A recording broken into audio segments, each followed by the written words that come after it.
and then we go, and I might just quickly go on. I've got a PowerPoint to share to start with as well.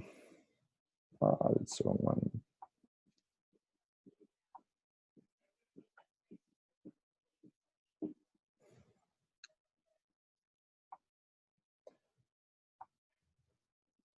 Okay, well, welcome everyone, and welcome to our first Co-Starters Generator Young Entrepreneurs series.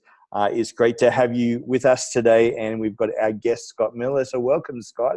It's great to have you. Thank you so much for having me on board. I'm looking forward to what you have to say today and to hear your story as well. So just for people who want to know who I am, my name is Wes Leake. I'm the Chief Excitement Officer with Aspen Group Co-Starters. I'm not a teen, but I have 3 teens who are very entrepreneurial. So it's learning how to train them and learning how to train others as well. So we run the Co-Starters, which is a program for adults, and the Generator program for teens as well. So Scott, it's great to have you on board, and I love your bio, which we should read through. So you're a tech prodigy. They're telling me that you compared to a young Steve Jobs. That's some big shoes to fill there. Very big shoes to fill, but that was a fun little media storm in 2017 where we had a few different media outlets. I think someone said it and then they all started saying it, and I was like, oh, I don't know, am I the next Steve Jobs? But they kept saying it, so evidently I'm doing something right. So it's good to hear when you're validated by others like that as well. So you started with a year 9 school project, which you turned into a thriving business, and now you've got the BOP Industries full-time, which is fantastic, and doing holographic projections. That sounds fun to me. Well, that kind of thing as well. So is there anything else about your bio that you would like to share with people, some of that background and things? Yeah, I guess the only thing, I'll dive into a bit more about my business journey once we kick off, but I guess the only thing that I would say is I'm also a serial napper. I love a good nap in the afternoon. And when I'm not napping, I can be found either watching Netflix or at the beach. That sounds like fun. So yeah, I should ask. So no, I won't go there. Okay, so let's just quickly talk about the agenda for today. So we're going to obviously hear from you. We're going to have a bit of a Q&A session. So for people who want to log on and ask questions, and then Scott, you're going to talk about your programs and offers that you have for people as well. And then we're just briefly going to talk about some of our Co-Starters Generator programs as well. And actually, one of the other things I put in there is I want some feedback from people too. This is obviously the first of the series that we've done. So I'd love to hear from those attending what they would like to see as well.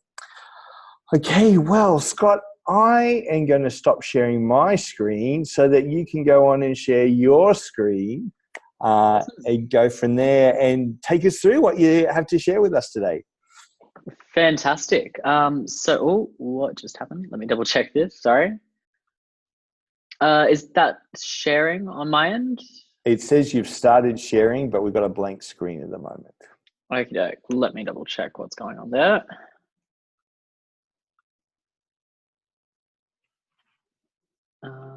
Sorry about this, team. Give me 2 seconds. Here we go. How's that? That's great. You can see that. Yeah. Fantastic. So to start with, I want you all to have a think of what comes to mind when I say the word innovation. So where do you think students learn about innovation, and how can we be innovative? It's the word on everyone's lips at the moment, is we've got to be teaching our students to be innovative, to be entrepreneurial for this ever-changing world and this new gig economy that we're moving into. But whilst everyone's talking about innovation, I want you all to think about, where does someone learn how to be innovative? Where does that fall in a school curriculum? What kind of class do they learn to be innovative in? And where can a student go to learn innovation? So I wanted to have a think about that for a second, but we're about to go through and see where exactly innovation does take place in a school setting. So firstly, you can be innovative in the English and the arts classroom. So innovation is all about being able to communicate your ideas in a way that excites people, it engages people, and gets them to buy into your dream. Innovation is taught in the STEM classrooms, in science, technology, engineering, and mathematics. Figuring out, how can we make these innovations work? How can we come up with all these new exciting ideas, but how is it actually going to work? That's what we learn about in the STEM classrooms. In the history classrooms, we have a look at what's been done before and how can we learn from that. Innovation is all about learning from our mistakes and making sure we're doing better every single time. And in the geography classrooms, we're looking at what are some of the issues facing our world today and how can we fix those issues. Our students are going to be dealing with some pretty big issues in the next 10, 20, 30 years, and it's going to be up to them to help develop solutions for them that are innovative, that are out of the box, that have never been done before. And even in different classes like physical education, we're looking at what human aspects do we need to take into account when working with new and emerging technologies, looking at the ethics, the constraints of the human body, and also to the general environment around us. So innovation is taught in all of our subjects. No matter what a student's learning about, you can make it innovative and you can make it fresh and new for them to help prepare them for the 21st century. The Queensland government themselves have just released a 21st century skill set that's being implemented into the new senior curriculum, saying that all students need to have entrepreneurial thinking skills. They need to be able to analyze critically and creatively. They need to be able to evaluate, work in a team, communicate their ideas, and use all of these skills that I've just covered when they graduate. So for me, my name's Scott. I'm 18 years old and I'm also the founder and CEO of a company called BOP Industries. And we look at just this. We look at what is innovation and how can we teach these skills to students in a really fun, really creative and really hands-on way. So for me, I graduated year 12 here in Brisbane in 2017, and I didn't study anything special to be able to do this. I was a total performing arts nerd. I loved drama, music, dance, you name it. I also loved chemistry. I love my sciences, and I also did a fair bit of sport on the side. But I started my company selling keyrings back when I was 14 years old, and now we run workshops and events all across Australia, and we're doing our global expansion as we speak. So for me, part of the way I started was part of my school's business program. So part of my school's business program is in term 4 of every year. We get into groups, we develop products, we write business plans for them, and then we pitch it to our business teachers for $100 investment. Now, it might not sound like much, but as a 14-year-old, $100, we were like, we're going to go into the tuck shop, we're going to buy everything, we are sorted. But it was a really awesome way for us to put into practice a lot of the theory we learned throughout the year. So my group and I, we developed these things we called the hashtag keyrings. This was me back when I was 14 years old at the local markets in Capalaba in Brisbane. And we were selling these hashtag keyrings. They were made just on our school's laser cutter. They had a hashtag and then a word after them. And you could customize them to say anything you wanted, from hashtag bro, hashtag sis, hashtag dance, everything like that. And it was a really awesome way for us to get started in business. We sold a few $100s worth of keyrings to our school community within a term. And I learned so much. And it was my first real taste of business, my first real taste of being treated like an adult. And I was absolutely hooked. So that summer holidays, I was looking for a job, but found as a 14-year-old, it was really hard to find someone that would hire you. I had no prior experience and not a lot of free time. I was one of those kids that was at school at 7 in the morning for some extracurriculars, and I was still at school at 6 o'clock at night, finishing off my day. And then I'd go home and I was still trying to maintain my A-level grades. So I thought, you know what? Let's go back to the markets. Let's keep selling these keyrings and I can work on my terms, and also to something that I'm genuinely passionate about. Whilst I knew I wasn't going to be selling keyrings for the rest of my life, I thought this is some really cool opportunity to learn about business and get a head start, and who knows where it's going to take me. So I went back to the markets. Every Saturday, I'd set up my stall for 4 hours on a Saturday morning, sell a few $100s worth of keyrings, and then I'd go home and go to school during the week. And it was a really awesome way to get started in business. Before too long, we started selling more and more keyrings, and we started selling them online as well. We jumped on eBay, we jumped on Etsy, and we started selling those keyrings on online platforms, selling very quickly to people all around the world, some countries I'd never even heard of. And what I'd do is on a Sunday afternoon, I'd go through and I'd set all my Facebook ads for the week. And then during the week, I'd go to school, I'd come home, I'd see what orders had come throughout the day, and then I'd head down to the post box and ship them off. It was just a really simple way to get started in business. But before too long, I thought, look, this has been fun, but I'm not going to be doing keyrings for the rest of my life. I want something different. I want a challenge. And that's where I started finding holograms. So for me as a student, I wasn't an overly techie student. My school didn't have a fantastic tech program. And because of that, I always thought that if I wanted to go into technology, I had to be a coder, I had to be a developer, or something along those lines. And back when I was in school, that didn't really appeal to me. I wanted to be really creative, really hands-on, and I loved talking to people. So what I did when I decided I had to get involved in technology is I jumped on YouTube and I typed in cool tech tutorials. And I found a tutorial teaching me how to make these holograms out of cut out CD cases. And as a kid, I always watched Star Wars and Iron Man, and I thought, yeah, that's pretty cool. Let's give it a go. So I went downstairs, raided mum's CD cabinet and burnt through about 20 of her best CD cases. But I finally created this first hologram, similar to the picture on the screen, made out of some cutout CD cases and a bit of tape, sitting on top of my phone that could create a jellyfish floating in thin air. And I thought it was just fantastic. I was hooked. So what I did was I took it to my school's design teachers the next morning and I said, guys, I've created this hologram. Can you help me turn it into something real that people might actually pay money for? And they said at the time, they're like, Scott, what are people going to use this for? What's the use of this product? And at the time I had no idea. I just said, I wanted to sell these holograms. I want to see what people do with them and then go from there. So it's exactly what we did. We spent every morning and every afternoon in the school's design labs for about a week. And after a week, we were ready to launch our first product. We, again, just popped them up on eBay and Etsy. And we said to people, right, we don't know what you're going to use these holograms for, but can you send us some photos and videos for some inspiration? And that's what they did. Within a couple of days, we were getting parents in the UK sending us photos and videos of their kids that had made holographic pets, where they could have kittens, bunny rabbits, puppies, jellyfish floating and running around inside their holograms. We had teachers in Singapore using it to deliver content to their students, where they could have Winston Churchill or Cleopatra standing inside the classroom. And here in Australia, we had a lot of events and marketing companies reach out. 2 weeks after we started selling, we had a big marketing company here in Brisbane reach out and they said, Scott, they sent me an email. They said, Scott, we love these holograms. We want to order a lot of them and we've got a big event. Can you meet with us urgently? And I said, oh yeah, okay. Like thinking maybe they'd order 20 to 50 holograms. I took the next morning off school. I'd just turned 16. So I'd just gone into grade 11 at this point. And I took the morning off school and went into the Brisbane CBD to meet with them. They were on something like the 40th floor. And I remember walking in and seeing this massive boardroom table full of their team there to greet me. And I was like, oh, okay, this is serious. And they sat me down and they said, Scott, we've got a big event coming up in 2 weeks' time. We need 200,000 holograms. We've got a budget of about $500,000. What can you do for us? And I was just sitting there as a 16-year-old, stunned. I was like, this company wants to spend $500,000 with me.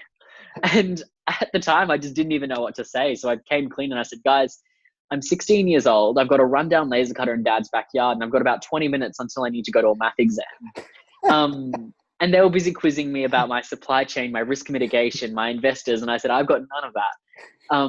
But what was really reassuring is when they said, look, we don't care that you're 16 and we don't care that you're just starting out. We want to work with you to develop a whole range of holograms for the events and marketing space. So that's exactly what we did.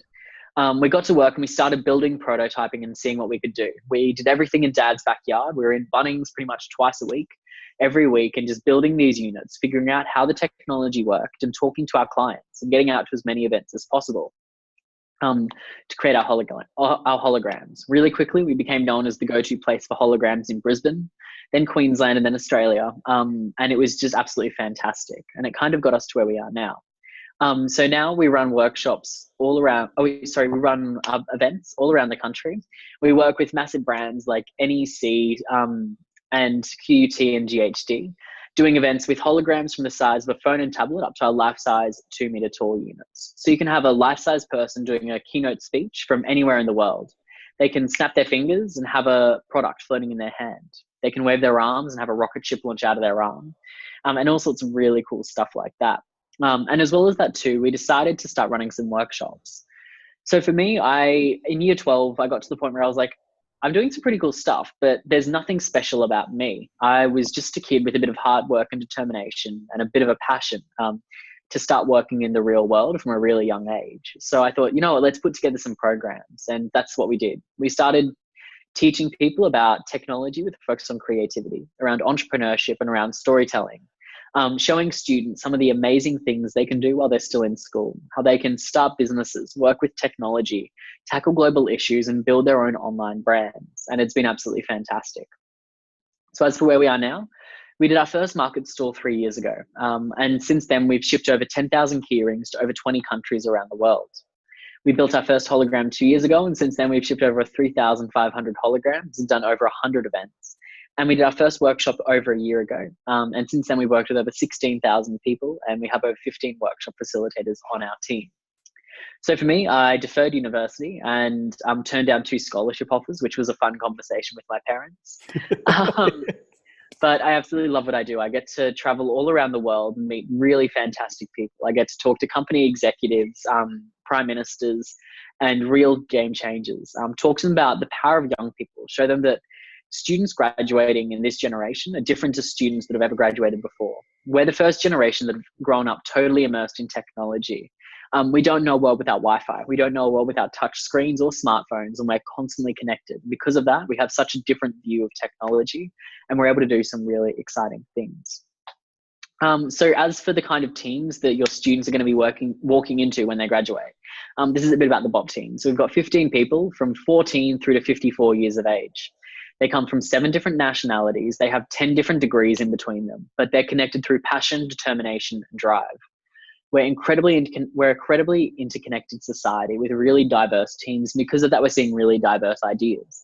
And our students need to be equipped and prepared to work in these dynamic environments that are constantly changing, but constantly bubbling with ideas and that whole innovation theme that we've been talking about. So that's a bit about my story. But I also wanted to tell you about some other awesome young people and the work they're doing. So the first one, does anyone, like, if any of you guys have any pets, I've got a fantastic friend that created Instagram accounts just from her sausage dogs at home. Now, she loves her little sausage dogs. They're adorable. And what she did was she started just taking some photos and videos of them around the house, out on walks and everything like that. And her Instagram account initially started with a handful of followers, grew to a few hundred followers, then a few thousand followers. Now it has over hundreds of thousands of followers, which is absolutely fantastic. She gets paid by brands to post photos of their products with her pets, and they get flown all around the world to work with these different brands. The next one is esports gaming. So you guys might have heard of Fortnite, Call of Duty, some of these esports games that are absolutely taking over the internet at the moment. Kids are becoming addicted, but for some really awesome reasons. They're learning strategy, they're learning leadership, and they're being able to really create using some really dynamic mediums. But what we're seeing is a lot of esports gamers are popping up all around the world. People that record themselves playing Fortnite and upload that to platforms like YouTube and Twitch. This is an esports streamer. He's still in his teens. He grew up in America. And what he does is he records himself playing 8 hours of Fortnite every single week. He uploads it to YouTube and Twitch. And his most recent figures is he was earning $1 million every 2 weeks just from playing Fortnite, which is crazy. Just from his bedroom in America. Absolutely. The next one is one of my favorites, the world's biggest garage sale. So the world's biggest garage sale is a Brisbane initiative started by a fantastic couple here in Brisbane. They were all about the circular economy, recycling and reusing goods, and they wanted to help nurture the circular economy whilst also giving back. So what they did was they decided they were going to host a garage sale, but they were going to make this garage sale bigger and better than ever before. So they put the call out on Facebook. They said, hey, if you guys have got any stuff to donate, give it to us. We'll sell it and we'll donate the profits to charity. So they got so many donations, they had to rent out a whole local hall and made over $20,000 in their first weekend, which was absolutely fantastic to see. From there, they decided they were going to do another garage sale and another and another. Their most recent garage sale they did here in Brisbane only a few months ago, at the end of last year. They had hundreds of thousands of goods donated and raised hundreds of thousands of dollars in a single day just from a garage sale. The next one is importing objects off eBay. So I had a friend in school, we were in year 10, and he was like, right, I want to buy some headphones off eBay. They're 50 cents each, but I've got to buy 100 pairs to get them shipped to Australia. So he saved up, he spent $50 and he said, right, I'm going to get these headphones shipped in and I'm going to sell them for $5 each around school. I'm going to buy them for 50 cents. I'll sell them for $5. That's $4.50 for every pair of headphones I sell.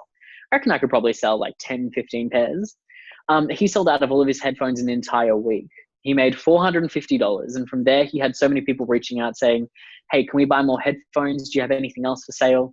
So what he started doing was to get new shipments coming in from eBay and from all around the world every single month and reselling them just around his local community. And then the final one is podcasting. So one of my favorites, I was working with this awesome student in year 10 up on the Sunshine Coast at the end of last year. Now, this student, JJ, he didn't really know what he wanted to do when he graduated. He tried talking to teachers, careers counselors, you name it, but nothing really struck a chord until he was chatting with his dentist, just on work experience. And they were having lunch together and he said, what do you love about being a dentist? Like, if you could change one thing, what could it be? What are the good things and what are the bad things about the work you do? And he found it really interesting. And he thought that a lot of his mates would find it really interesting too. So now what he does is he sits down and records different 30-minute podcasts with people from all different professions, from teachers to doctors to pilots to lawyers, flight attendants, and everything in between. And he just asked them about their career, saying, what is it really like to be a lawyer? As a student, we hear all these different things about the prerequisites and the university degree, but I actually want to talk to you and find out what it's really like. What do you like about your job? What don't you like about it? What does the day-to-day look like? And what advice would you give to any young kids these days? And he uploads it all to Spotify Podcast One and gets fantastic responses from kids all around the world. And as well as that too, kids aren't just starting businesses for the sake of starting businesses. They're starting businesses that help solve real problems. So these are a few of my favorite. So up in Rockhampton, there's a group of Year 9 students combining marketing with agriculture. They had some local farmers came to them and they said, right, we take really good care of our cattle. But when it comes to our meat on the shelves of Woolies and Coles, there's nothing we can do to tell people how well we take care of our cattle. Can you help us market Rockhampton beef as really good quality beef? So the kids set to work. They started combining new and emerging technologies, and they built out a full marketing plan using augmented reality, virtual reality, holograms, you name it. They'd incorporated this technology into helping these farmers market their beef. In Harvey Bay, there are two groups, one group of Year 10 students and one group of Year 12 students. The first group tackling pollution in the waterways. They're getting drones and they're modifying them to help go through the waterways and pick up litter, recycle it and bring it back to the shore to help clean up any discarded rubbish in their waterways. And the other group of Year 12s are tackling youth unemployment. They said there's nowhere for kids to really hang out outside of school. So they decided that they're going to open a cafe, a safe space for teens that are run by teens for teens, where you can come and study. You can hang out with your friends. You can have movie nights, you name it, you can do it at this cafe in a safe, controlled environment, somewhere they're not on the streets. They're not getting up to any trouble. They're doing it in a really safe, productive space. On the Sunshine Coast, there's a group of Year 10 students solving anxiety and depression in natural ways by developing a pillow that mimics a human heartbeat and radiates heat, so that when you have it in bed next to you, it feels like there's someone lying next to you as you fall asleep. It's been proven to help relieve some of those symptoms. In Western Australia, there's a group of Year 11 students that are helping the aging population by creating essentially an Uber Eats for the elderly, where it connects old people that love to cook but have no one to cook for, with those young families that are so busy they don't have time to cook or eat or sit down for a home cooked meal, and they connect the two. So the elderly cook, the family come along, they all sit down and they have a meal together, helping really build that sense of community and helping people cook more. And then in Brisbane, we've got a group of Year 12 students designing programs run by students for students in the education space. So as far as the global scene, what's happening around the world? In China, we've got schools focusing on growing the whole student. So rather than just looking at their academics, every year students go through academic tests, mental health tests, emotional intelligence tests, and also physical health tests. So that by the time they graduate, these students are not just academically very strong, they're also mentally strong, emotionally strong, and physically strong as well. They're focusing on growing a student as a whole, and they really focus on those cross-curricular links as well. In Germany, students are really focusing on the real world links. So they've got real brands, multinational brands, collaborating with schools. The brands will pitch the students a real problem that they're facing inside their business. And the students will go away and their assignment for the term will be to come up for a solution with that problem, developing business models, diagrams, figuring out exactly how it's going to work and what it's going to look like and how a company can roll that strategy out. The company gets these fantastic ideas that they can actually implement, and the students get to work on real world projects and get industry experience. And then in Singapore, the schools in Singapore are gathering the world's knowledge. So they're bringing in textbooks from America, teachers from Australia, programs from Europe, and they're bringing it all together to be an education hub of the world. It's a global epicenter of education where they've got the best and the brightest, all helping educate their students. And as for Australia, in Brisbane, we've got students working with startups. So similar to what's happening in Germany, but in Brisbane, we're going straight to the startups, those small businesses that are just getting off the ground. The small businesses, because they need as many resources as they can. Their biggest thing is they don't have time and they don't have money. So they don't have time to fix these problems themselves. They don't have the money to hire someone to do it. So they go to a school and they pitch their problems to the kids. The kids then work on it over the term and pitch it back to the startups at the end of the term. The startups can actually implement these problems, and the students, again, get that real world experience. In Perth, schools are Skyping industry professionals all around the world, doing webinars with their students and with people in labs in America, in Germany, in the UK, and from everywhere, bringing the knowledge to them just via Skype. And on the Sunshine Coast, we've got students actually starting businesses, getting some real world experience, running their own businesses just from the Sunshine Coast, which is so awesome to see. And I want you to remember, this is one of the quotes I live by, is just because it's been done somewhere else doesn't mean it isn't innovative here. Yeah, that's right. Innovation very much depends on where you are and what your circumstances are. So just because you see something being done in Singapore, being done in Germany, or being done in China doesn't mean that when you do it here in Australia, it's not innovative and it's not new. So have a look around the world, see what you can bring here and see what you can apply to the Australian market. So a couple of my top tips for being innovative when it comes to education and life in general. One of my favorite is reverse mentoring. So if any of you guys have seen The Intern, this is one of my favorite movies with Robert De Niro and Anne Hathaway. And in this scene, Robert De Niro is trying to set up Facebook.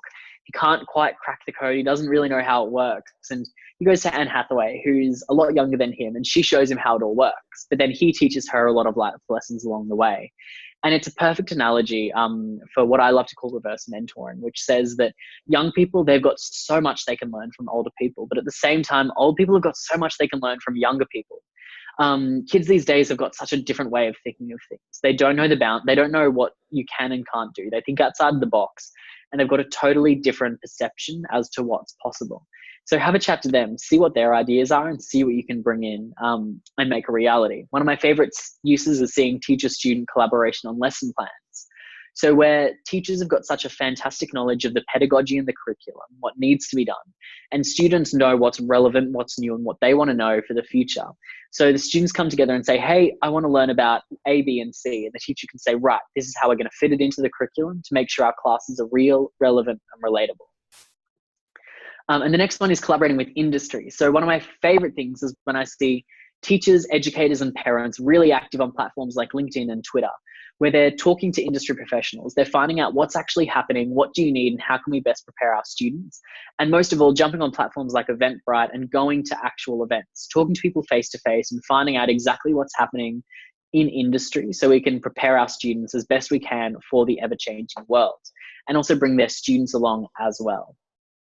And also collaborating and sharing. So we're seeing, like, one of the things that I do is I travel to schools all around the country and all around the world, and I see so many teachers that are trying to reinvent the wheel. They're all tackling this problem at the same time, but they're all trying to do it from scratch. But instead, what I love to see is when teachers are collaborating, they're jumping on those platforms like LinkedIn and Twitter and asking questions. They're not afraid to say, hey, I kind of want to implement this in the classroom. How would you do it? Or, oh, I tried this the other day. It worked really well, or it didn't work too well, and this is what I would change. So seeing teachers collaborate and share is absolutely fantastic. So a couple of case studies. We recently partnered with Virgin Australia to run a 3-day STEM camp. And this was a bit of an insight into how we implemented our learning into the real world and got kids working on these real world problems. It was something that only took us 45 minutes to write each activity in each program, but the kids absolutely loved it. So our STEM camp, it was all around innovation in aviation. We had 30 students per camp. Each camp ran for 3 days, and they were on the school holidays. So we had to make them fun. We had to make them engaging because students, the last thing they want to be doing is sitting in a classroom on school holidays. They were grades 7 to 12 students, so a pretty broad age range, and they also had a range of interests. So some in aviation, some in STEM, some in entrepreneurship, and some had no idea. Their parents just booked them in. So we were dealing with a range of different interest areas as well. So we had to really cater for that. So our first challenge that we did, the kids absolutely loved. It was a plane design challenge. So what we did was we got all these statistics and we said to the kids, right, on the first day, we want you to redesign a Boeing 777, one of the big international planes Virgin Australia has, that flies from Sydney to Los Angeles. Now, you need to think firstly, initially, about understanding the customer. So this was all around the design thinking, the user-centered design, looking at what is the Virgin product? How do people describe it? What's it known for and what are the features? And we looked at the difference between economy class, premium economy, and business class, and looked at the pros and cons of each. Once they developed a really good understanding of the customer, we then moved on to the main challenge. And this was all stuff we pulled simply off Google after about 10 minutes of research. We typed in how much does it cost to fly a plane from Sydney to Los Angeles. These were the numbers we got. Qantas and Virgin Australia both actually published their numbers on it, which was fantastic. We got we got a Virgin Australia plane design from them, showing at the moment how many business class seats, premium economy, and economy class seats they've got on all of their flights. And we also figured out how much it costs to fly a plane. So for a 14-hour flight, we found out it costs Virgin Australia about $190,000. But at the end of the day, when you sell all of the ticket, when you sell out an entire plane at these ticket prices, which were the average ticket prices, you make about $700,000. So it's a pretty good trade-off at big business. But we gave these numbers to the kids. We also gave them these numbers. So we looked at the width and the length of the cabin. So showing them the area they had to work with, the minimum requirements of a seat. So that was for an economy class seat. That was the the size and dimensions of it. So that was the smallest they could go. We gave them some restraints saying you've got to have at least one bathroom per 48 passengers.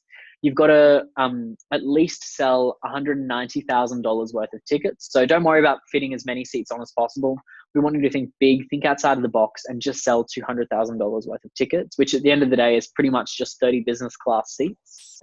And remember, it's a 14-hour flight. So people are sitting in this big tube for 14 hours.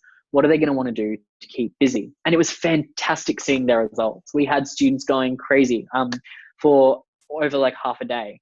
We had the STEM students calculating the size and the shape of all the seats in the cabin so they could fit everything in very efficiently.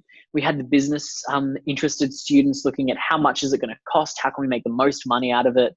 And how we're going to advertise these seats. We had our creatives looking at, right, what do we want on the plane? We had kids figuring out how they could put a pool on a plane. They figured out the full engineering behind it. They said, right, we can compartmentalize the water at takeoff and landing because the balance and weight distribution along the plane is intense. We had some students looking at saying, right, we're going to develop a revolutionary world's first kids class. We're going to get all the kids under the age of 12 on this plane up the back with some daycare trained flight attendants with all sorts of fun activities. They can be loud, they can be noisy, they can do whatever they want to do, but the parents and the adults, they're in the parents' lounge. They don't have to deal with the kids for 14 hours. They can have peace, quiet, and serenity. Bring it on. Yes. Oh, I know. I was like, where do I sign? Yeah. I will pay extra for that ticket.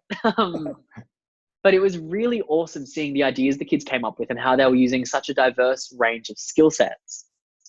And then, if we go back, no, let me just quickly.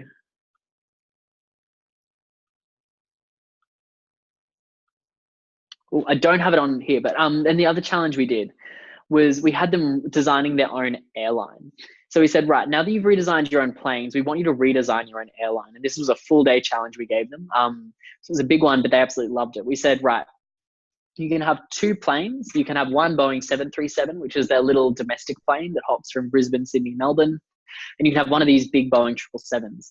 Here's the range, like here's how many kilometers the plane can physically fly. Here's the speed. So you've got to calculate, firstly, you have to pick your destination. So where around the world is the plane going to fly? How long does it take to do that flight? And we set some constraints saying your plane has got to be on the ground for at least 1 hour in that destination to get passengers off, passengers on, and for them to clean the plane and refuel.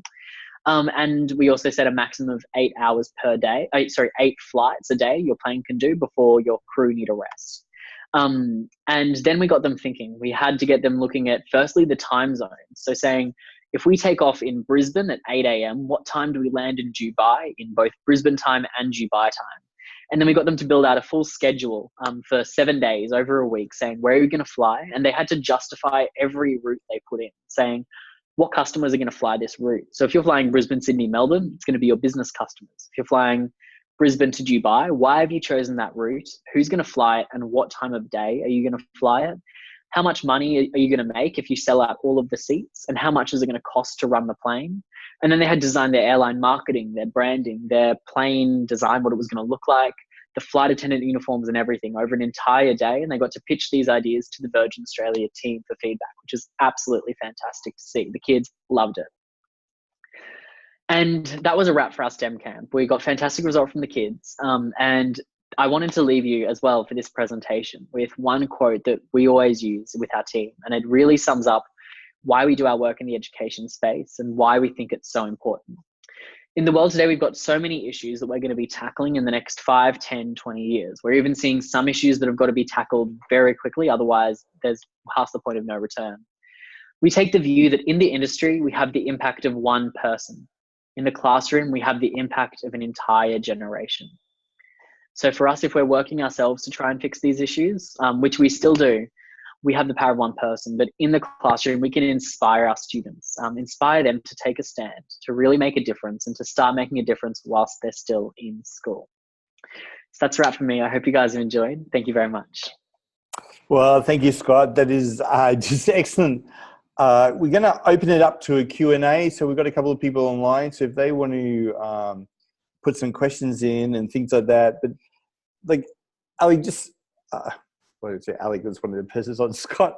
Sorry about that. So, you know, as a young guy who's got there, how have you handled all the accounting and legal aspects? Because it was interesting when I asked the question for those who wanted to know more about, you know, kids in teens, tweens and teens doing business.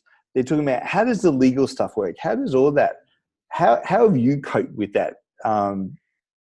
Yeah, absolutely. So if I'm being totally honest, my kind of approach when I was younger was kind of, right, I'm just going to start doing it and I'm going to figure out like worst case scenario. I have like, for me, my biggest priority was let's make money first and then worry about paying tax and where that money is going to go. I was very much of the opinion of, look, I can get my legals, taxes, finances, everything all sorted. But if I've got no money in the bank, there's no point doing it. But for me, I really focused on doing things low risk and then building it up, because in business, you're going to make mistakes. And one of the biggest, I guess one of the biggest bugbears I see is when I see like 14-year-olds, 15-year-olds saying, right, I'm going to go raise $2 million. It's like, look, that's fantastic, but no investor in their right mind is going to trust a 14 or 15-year-old with $2 million. And at the same time as well, like you're going to make mistakes in business that are going to cost you money. And it's much better you make a mistake with $200 than $2 million. So for me, I started small. I started with the $100, and then I just reinvested all of the money we made from selling products back into the business. So we learned, we grew, and we learned as we grew, which was fantastic. So, and I think that's a key. Like it's a key for teens, but it's also a key for adults to start small. And like even if you can sell something and make $10 and multiply that, that's how you make your $1 million. You don't go out and make the $1 million in one transaction in doing that. Absolutely. I could not agree more. And that's 100% the approach that I would recommend, because I think you learn so much more along the journey. And by the time you do make your $1 million, by that time, you're going to be so much more stronger, so much wiser and so much more experienced. So is there something that you know now that you wish you had have known when you started all those years ago? Oh, something I wish I had have known. I would say embrace your personal brand. Yes. One thing, like I do a lot of work in the startup space. Like I'm sitting in a startup co-working space right now in Brisbane. And startups, especially the tech startups, are very funny when it comes to branding and marketing, and especially using your personal brand. For me, I had a very strong personal brand from when I first started. I had I guess I just had a good story. I was a likable person. So my personal brand was really awesome and really helped me take my business to the next level, drawing clients when I was still really young and no one would have the time of day. And I'd say, don't be afraid of using that. Like embrace it, build it, use it, and share your story as well. And don't be afraid to be vulnerable. So if you let people in and give them a real look at what it's like to do your job, if you talk about some of the failures, talk about some of the successes, people will really buy into you. So be genuine as well, I think. And it's all about your network. So it's not necessarily about what you know, it's about who you know. So get out to as many events as you can, start meeting people, and you'd be surprised how much a smile and a wave can go, how far a smile and a wave can go. Thank you, Scott, so much for sharing that, because there's what I say to people, it's not who you know, it's not what you know, it's who you know. And building those relationships is very key, because they can open more doors than what you know. Yes. Absolutely. I could not agree more. Yeah, you're doing that. And the other thing is about, don't be afraid to share your story. I think that's fantastic.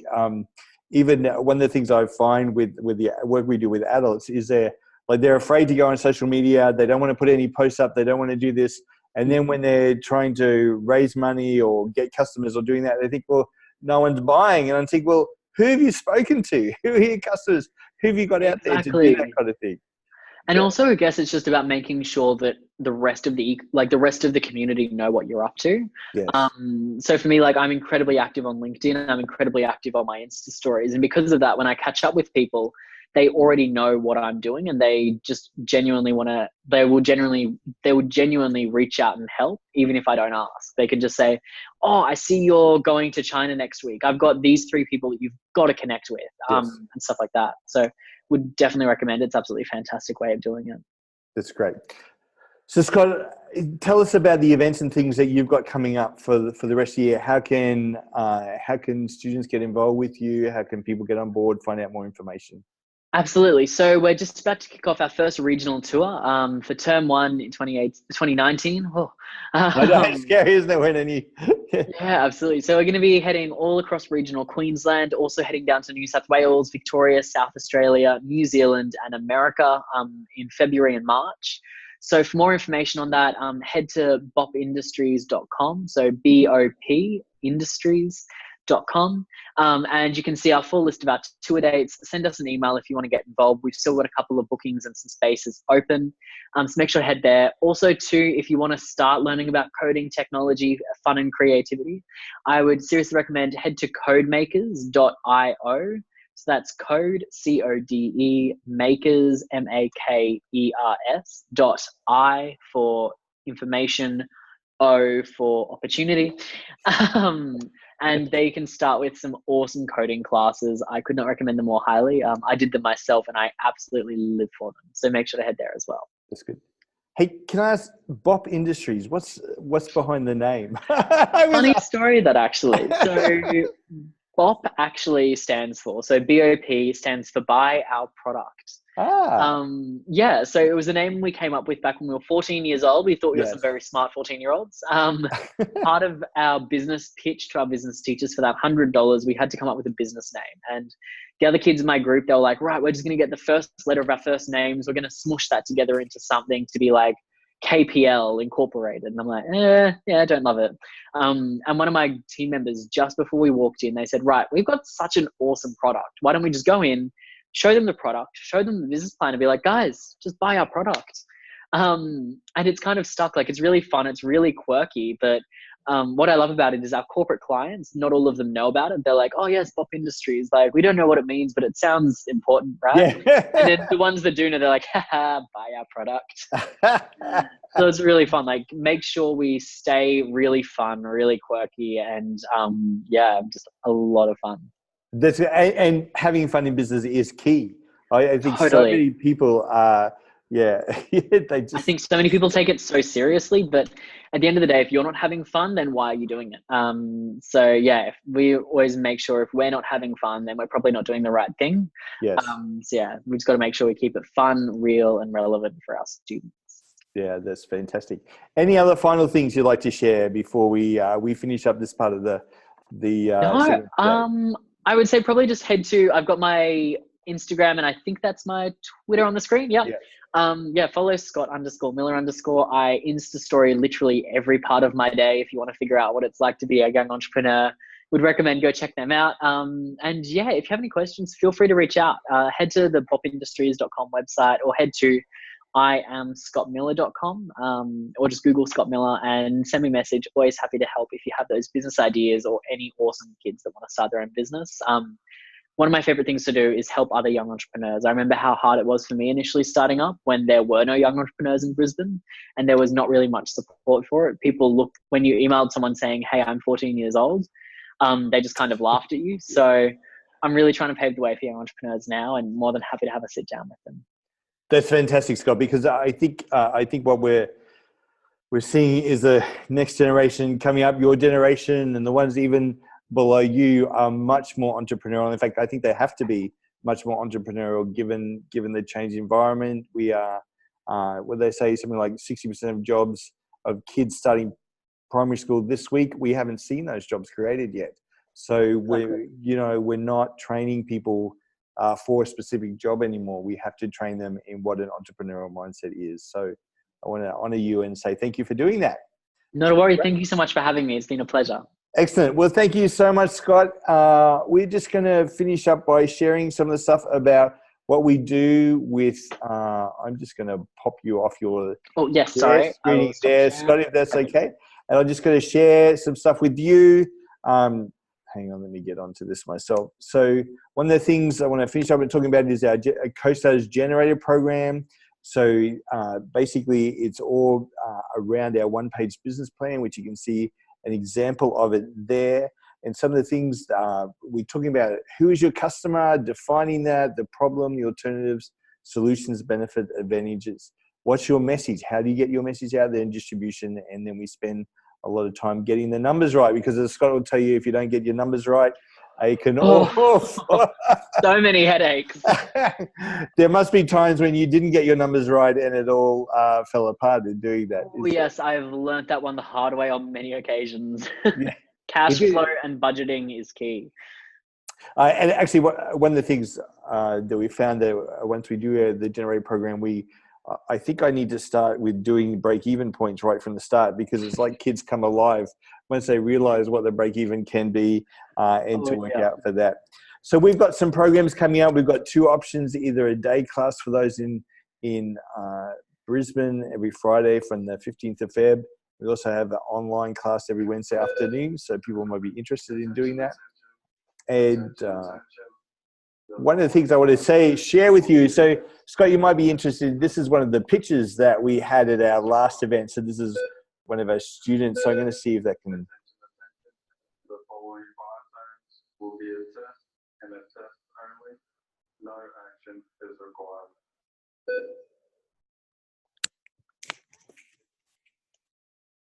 I don't think any audio is coming through on that one. Nothing audio, so that's not going to work. So I might play that later on. No, that's fine. I wonder what that's. Anyhow, so this is one of our. So you can see this is one of our graduates from the last program, and he's invented a product called Cedar Weed. So the problem of men not being able to see at night, or men and boys in doing that, and I've got fire alarms going off where I am, so I'll get into that. So we've got programs. So I know with the homeschoolers, we've got a parents program as well. And I just want to say thank you to one of our sponsors, which is Alfred Crucis College as well. And they have a lot of programs available for homeschoolers too. Well, Scott, thank you so much for joining us today. If you want any, people want to contact you, they can go to bopindustries.com or see you on Insta and Twitter. And for us, if they go to startupsinaustralia.com.au, they'll be able to see that information there. Well, thank you so much. Really appreciate your time. Thank you for those who joined us today. And we'll be sending out this recording to you so you can look at it again, and also for those who register online. So we'll be on again on the first Friday of every month. We'll be doing these, so you can put those in your diary and do that as well. Well, thanks again, Scott. Really appreciate it. And I look forward to meeting you one day as well. Absolutely. We'll have to catch up for a coffee sometime soon. Yes, that'd be great. Okay, thank you so much. Bye.